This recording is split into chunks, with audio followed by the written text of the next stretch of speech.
true origins of ancient Egypt have almost nothing to do with the pyramids and pharaohs we all picture. This civilization was born from a desperate struggle for survival in a land of brutal extremes.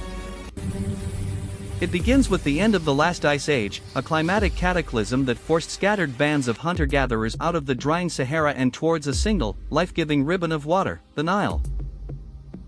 In this narrow, fertile corridor, they found not just refuge, but the ingredients for a miracle. But could this fragile strip of green really birth an empire that would last for 3,000 years? Here, life and death existed in a fragile balance. The river provided water, rich soil, and abundant wildlife, while the surrounding deserts offered protection and a constant threat.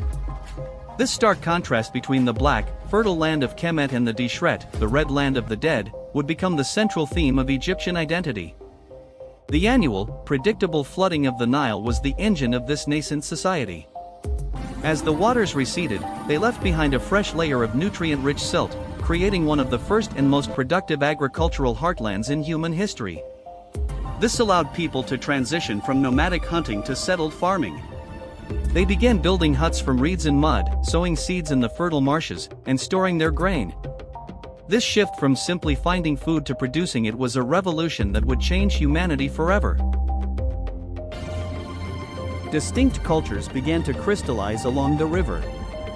Ancient Egypt was divided into two powerful, separate kingdoms: Upper Egypt in the south, a narrow valley stretching to Aswan, and Lower Egypt in the north, a broad, marshy delta where the Nile fanned out to meet the Mediterranean Sea.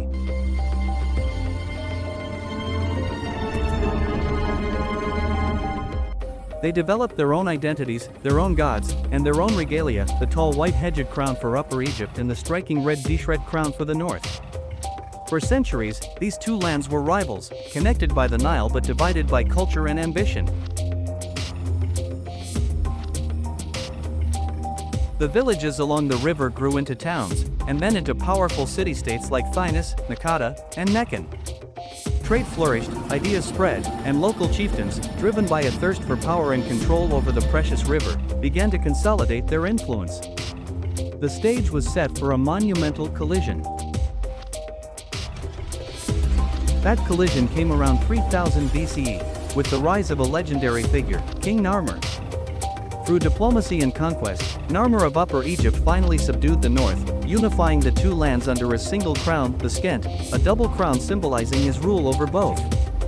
He established the first dynasty, and in doing so, became the first true pharaoh.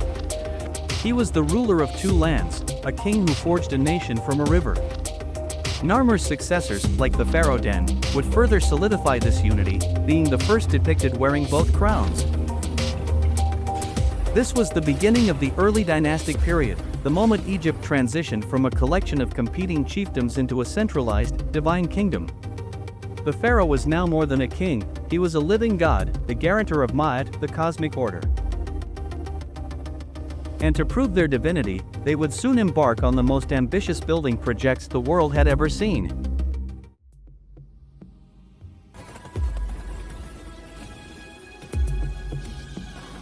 The first attempts at eternal architecture were flat-topped, rectangular tombs known as mastabas. But a visionary pharaoh of the Third Dynasty, Djoser, and his genius architect, Imhotep, dreamed of something grander. Their creation at Saqqara was the Step Pyramid, the world's first monumental structure built entirely of stone.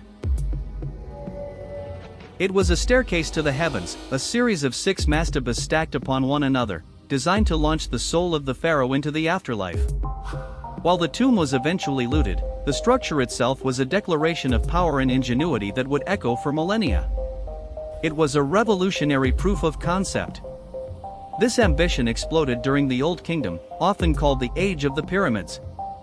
This era saw the first golden age of Egypt, a time of unprecedented prosperity and artistic achievement, all channeled through the absolute power of the god-kings. The pharaohs of the Fourth Dynasty, beginning with the prolific Sneferu, perfected the pyramid. Sneferu's reign was a period of architectural trial and error.